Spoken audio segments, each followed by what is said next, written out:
Hi again, friends and strangers. It's been a while, it's been a hot minute, but I just thought of a random video idea that I feel like, even for a bit, would bring back my booktube mood because I kind of miss the content creation. But I'm sorry if it's been a while because adulting has been beating my ass. I have been terribly busy. So for this video, although I wouldn't have a TBR, I am going to try to read only thriller books for a week. So it is now Friday, and for 1 week, so until next week Friday, I'm gonna try and read just purely thriller books. And Pam from This Book Belongs to Pam, will have reading sprints later tonight. So I'm going to be reading just The Nicest Couple by Mary Kubica.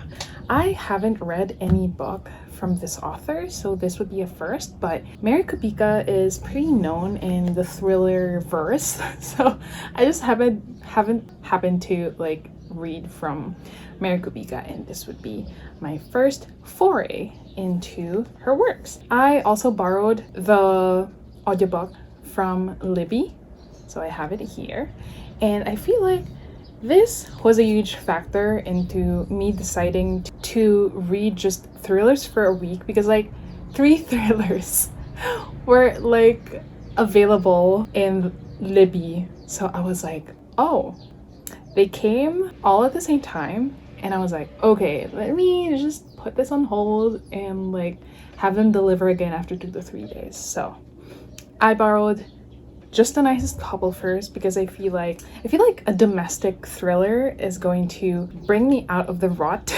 And I don't remember much of the blurb, but I know it's a domestic thriller because it involves a couple and another neighbor couple. And I just remember that I think the husband of the main character is missing. So it's either the wife or the husband, whoever has gone missing.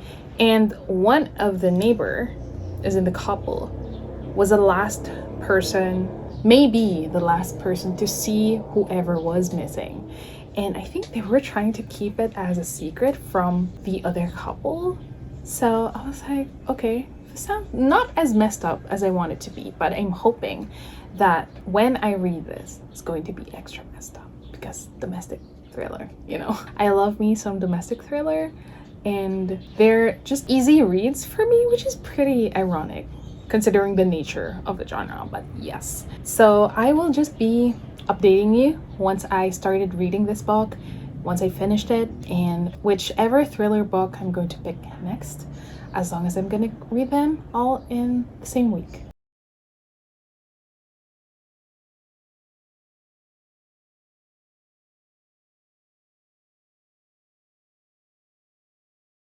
Hello again. I just finished the reading sprints with Pam from This Book Belongs to Pam, and since I read just The Nicest Couple for the reading sprint, I might as well just provide a very short, hopefully short, update on where I am and how I'm feeling towards the book. So I got to 32% of the book after our sprint. So we had the sprint 4 times with 30-minute interval, so 32% for 2 hours. Not so bad. Thoughts about the book so far? It's good. It's good so far. I like the writing, and I just talked to Pam about the writing itself, since the book is told in 3 perspectives so far. So I mentioned earlier that there are 2 couples, and in one of the couple, the husband goes missing. That fact is not a spoiler, it's on the blurb. When I get to the male POV, as in the husband, there would just be moments where I would be like, I just know this was written by a woman, because it's not as if it's an unrealistic character or the writing is unrealistic. It's more of just the character being in his head. He seems too thoughtful, he seems too perfect to the point that it's suspicious but more of I'm just thinking that if a male writer wrote this character, it wouldn't go this way. And I don't know if it's a reflection of me just thinking that this man is too good and that is a red flag for me. I don't know if that's a me problem. I'm just throwing it out there. But so far, 3 POVs. It's not confusing. It's easy to follow. The audiobook is also good.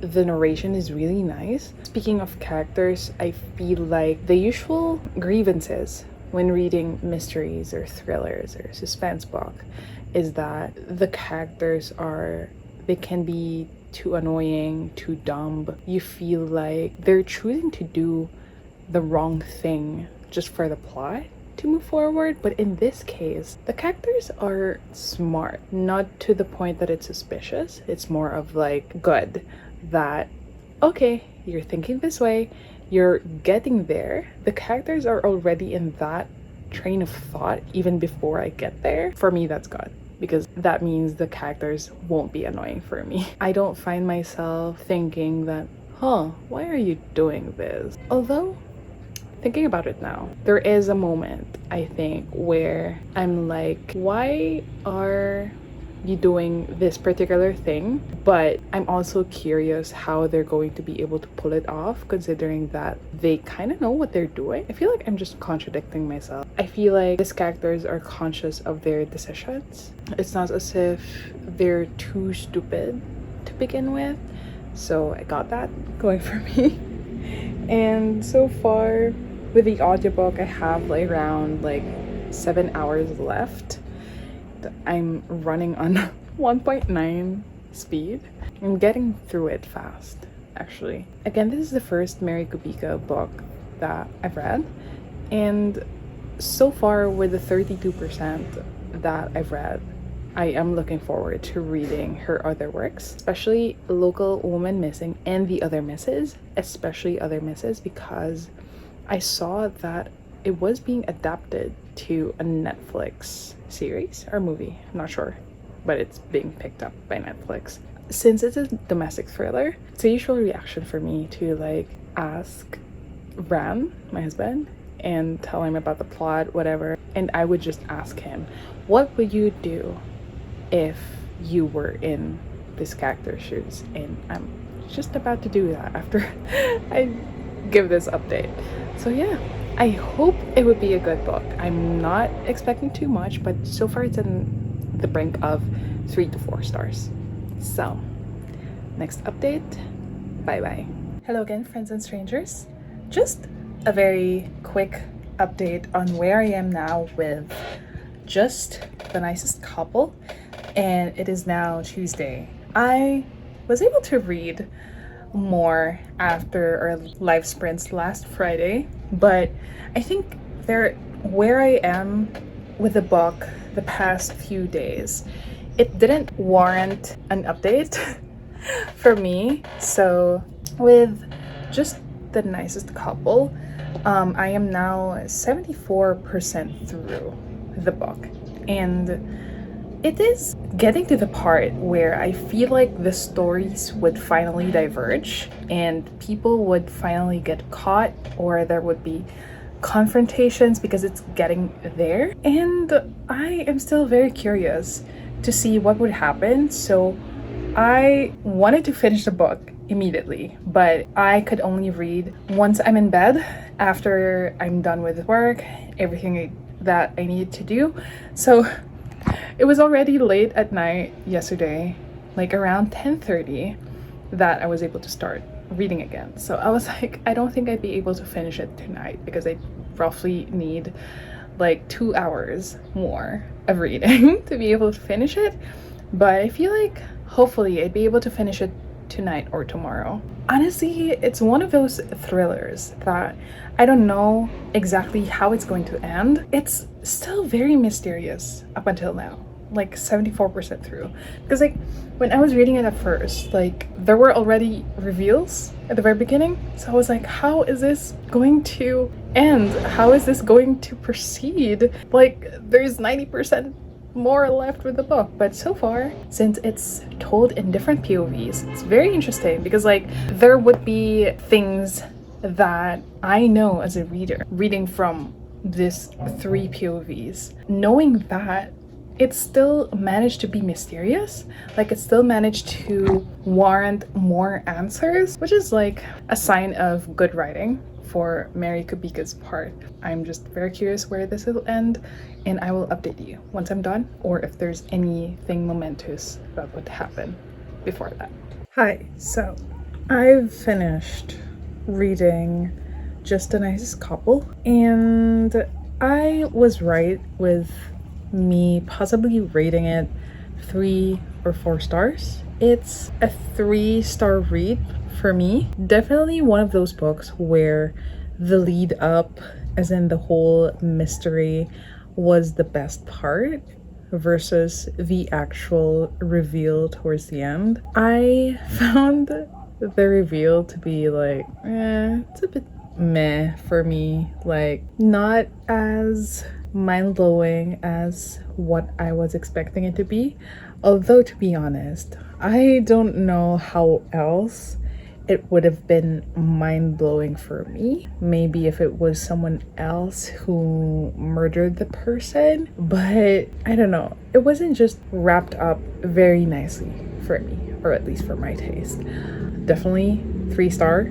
I did like the multiple POV aspect of it and how these were woven very well together to create the whole mystery aspect of it and the whole lead up to the grand reveal. In terms of the next book that I will be reading, I just borrowed it from Libby, and it's a book that I have been meaning to read for the longest time. It's a thriller by a Filipino author. I hope I'm correct. And it's Little Secrets by Jennifer Hiller. I've been meaning to read this. I have been seeing Jennifer's name around in terms of like award-winning or like well-loved thriller books in the community. So I guess this reading vlog is a perfect time to do so because the book is available on Libby. The premise, I think, is another domestic one. So it's a domestic thriller because it tackles like this couple who seemed to be like very happily married and was like well known and well loved in their neighborhood, suddenly had to experience like losing their child. Of course, no one is the same after that, especially when the FBI has failed to find their son. After some time, the wife finds out that the husband is cheating with someone younger. It's not a spoiler because it's literally in the blurb that I read earlier before I borrowed the book, but I think the wife is gonna do something to not lose her husband. I don't know if she's gonna do something to the other woman, but I'm here for it. I am gonna tell you about it on my next update. I did start reading Little Secrets by Jennifer Hiller last night, and I stopped at around the 38% mark. I breezed through like 12 chapters last night, and I was listening to the audiobook. The audiobook is also very good. I like the narrator. I like the way it still feels natural for her to narrate the different voices, like not necessarily different POVs, but more of like, you know how narrators would like do a distinctive voice for like different characters that the main POV is communicating with, and the narrator does that well. So that's one of the things that I've noticed with the audiobook. So far, with the 38% that I've read of the book, it's setting up to be like a messed up one. I don't know how else like it's going to be like a bombastic like plot twist, but so far I do have some theories. But again, I mentioned in the blurb that their kid gets kidnapped, so I wish there would be a closure as to who kidnapped the kid. I do have a theory that it's gonna be someone close to the family or close to the main character. It's in the POV of the mom. It's heartbreaking because like the mom would blame herself because she was the one with the kid when the kid gets abducted. There's that guilt and there's that mess up thing that the husband did, like cheating on her. I like the internal monologue or like just the general thoughts of the main character, because like I feel like sometimes when I would put myself in her shoes, I'd be like, I feel like that's exactly what I would do. That's exactly what I would say to this person. I think that says a lot about me as a person because the main character would have messed up thoughts. Trigger warning though for suicide and abduction, suicide attempt, cheating. I feel like I don't have much to say about the book aside from the writing is good. It keeps me on my toes. This book isn't propelled by action. It isn't propelled by certain mind-blowing events happening per chapter. It's still very riveting. Like, it's still very compelling to read. You're just gonna want to read more and more, even though it's late at night. You'll just have to tell yourself to stop reading. And that was what happened to me last night. Because again, I started reading at night when it was already like around 9 or 10. So I didn't have much time to read. But so far, I'm liking Jennifer Hiller's style. Okay, so I look like shit right now, but forgive me. And it might be loud because the fan is on and it's hot in the Philippines right now, even though it's evening. And I am 80% through Little Secrets. I got to a part that actually genuinely surprised me because it's like a character that I didn't expect who would do that. And it's just super surprising and I can't wait to see where this is going because that shit is so fucking surprising. I didn't expect it at all. I always love that feeling when I'm reading thrillers because I usually overthink things. I would usually create scenarios and theories in my head on how this is gonna end, what the plot twist would be, but this had me trying to remember all the fucking details that I've read earlier just to compare and just to see if there's any clue that I might have missed that could have given me the same definitive answer or that could have helped me piece things together and like come to this conclusion / this plot twist. And I was like, kind of makes sense.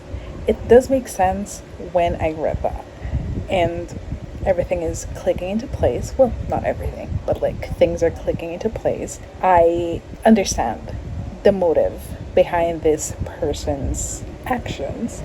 And oh my god, if you have read Little Secrets, just know that it's something that the mom of that specific actor has said. It's just something about the name. So I'll keep it at that. And I am fucking surprised right now. Okay, I'll keep on reading. Hopefully I finish it tonight because 80% through. And it's still early in the evening. I have the time. But to add on that, since it's already Friday, I feel like I've only read, once I finish this book tonight, I will have only read 2 thrillers within 7 days. And I feel like that's not enough to like warrant a vlog, but that's just me judging myself. So I'm gonna probably read one more this weekend just to, just the magical number 3. So like that's 3 thriller books in a week. But anyway, I'll update again soon. I have finished Little Secrets by Jennifer Hiller. I fucking enjoyed that book. I am finding it hard to express my thoughts, but generally it's been a while since like I thoroughly enjoyed a thriller book that much. It's a type of book, I feel like I've mentioned this in like one of my footages, but I'm sorry, there's like dog hair on my mouth. But I've mentioned, I think, that this book is a type of story that doesn't rely on cliffhangers per chapter. It doesn't rely on mind-blowing plot twists, but it does have certain reveals, whatever, aside from like that one big one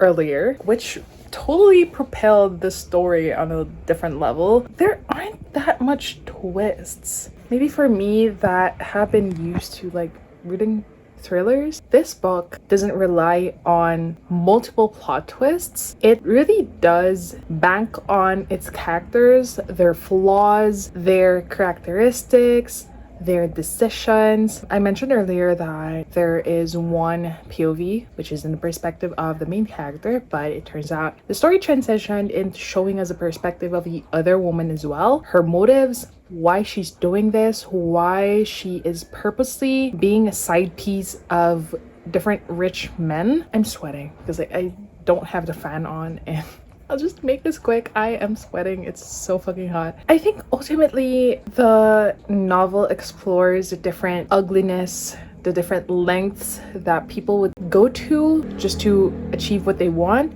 because ultimately we're selfish beings. Like, no matter what people say, we are inherently selfish beings. It is at the heart of the novel. One, being a parent, doing whatever it takes to take back your missing child. Two, protecting your family, protecting what you have. Again, no matter what it takes. Three, the third biggest point is survival. At the heart of this novel are people just trying to survive. Even if the means are wrong, even if the results that they're trying to achieve are kind of valid in terms of like where they're gonna use those things that they're gonna achieve or they're gonna get. But yeah, I really enjoyed this book. My rating right now is teetering between 4.5 and 5. Again, this isn't the book that you're gonna expect to be mind blown. This is a type of book that you're gonna want to dissect and you're just gonna want to enjoy at the moment, because it is also kind of like a mystery drama because of all the marital and familial aspects of the story. I recommend this book.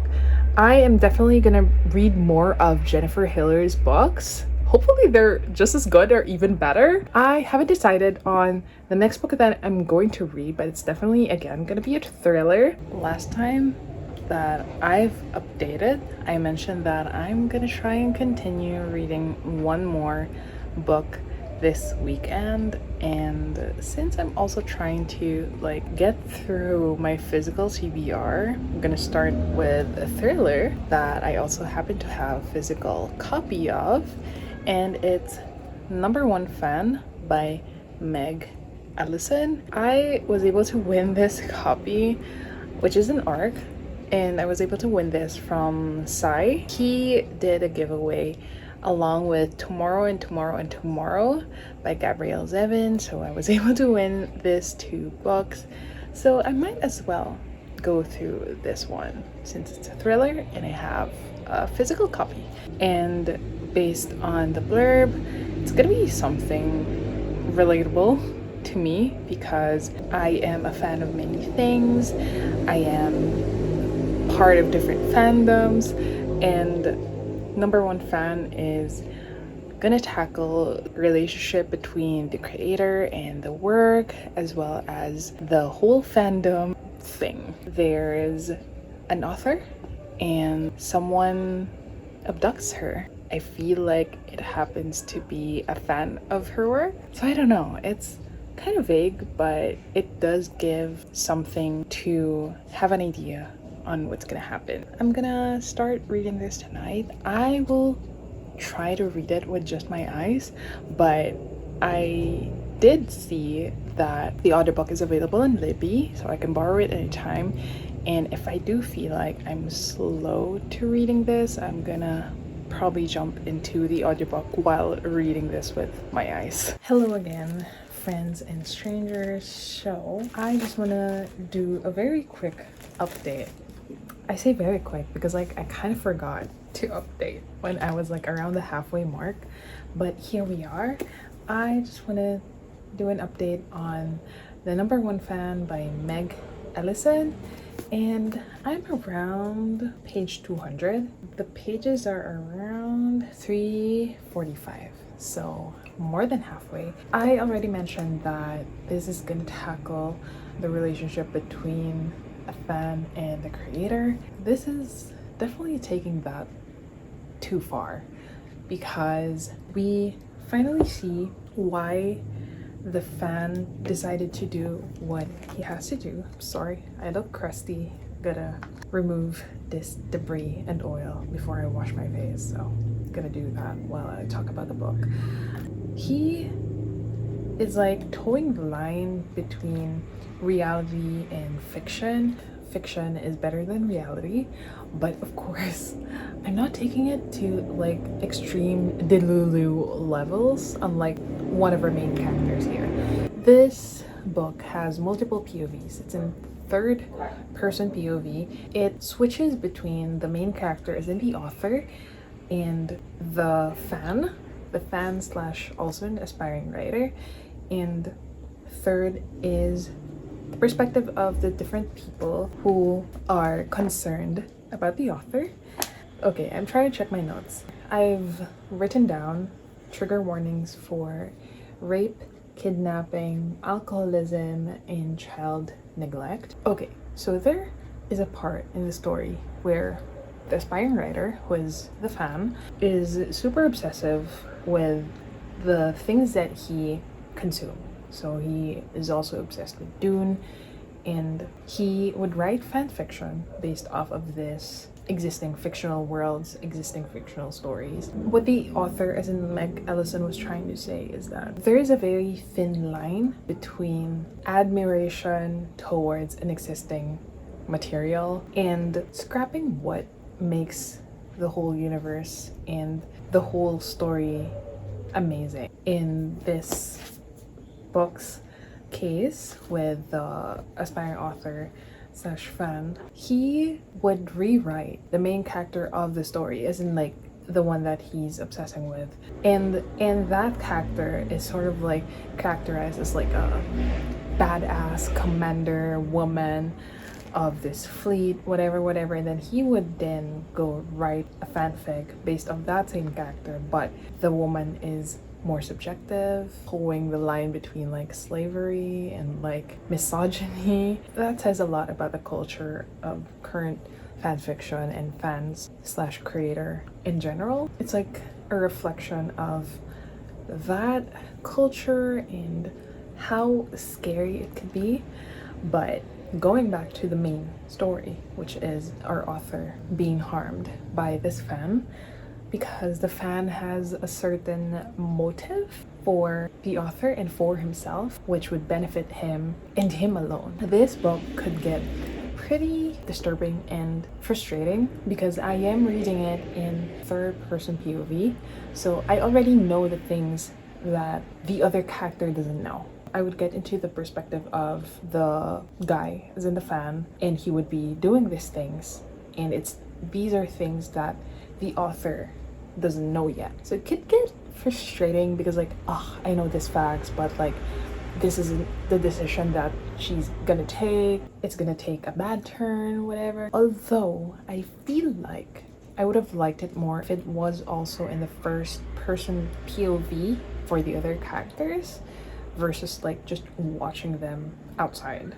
You get what I mean? I'm 200 pages in, and there are a lot of things that are happening, but also not a lot of things. So I don't know if it's just gonna be like an everyday cat and mouse struggle for this too. And honestly, I am very curious. I am very compelled to finish this because I do wonder how this is gonna end, because there are like only two ways this is gonna end. Like either the fan gets what he wants or not. Hello again, friends and strangers. So today I will be wrapping up my thriller reading vlog. I was able to finish #1 Fan by Meg Elison. I gave this book 3 stars. It was just okay for me. I was indeed compelled to finish reading the book, but there were some things that threw me off. I actually took note of it. I wrote down the style where in the middle of something, the character would remember something from the past and it can be annoying and off-putting. A certain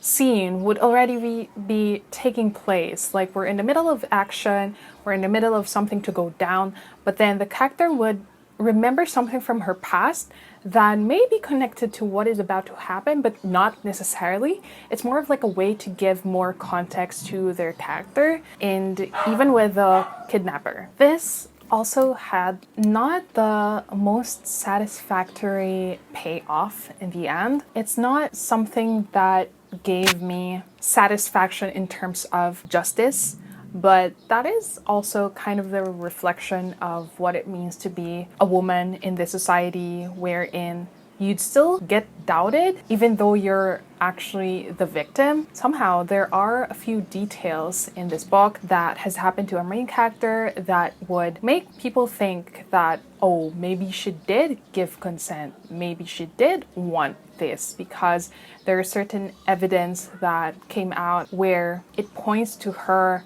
having a relationship with her aggressor. Still, it didn't make a huge impact on me. I just wanted to get this over with. I wanted to know what happens in the end, if she gets to escape, whatever. I wish there could have been more. I wish something more drastic happened. I don't know. But yeah, I give this book 3 stars. To wrap this thriller reading vlog up, I was able to read 3 books in 11 days.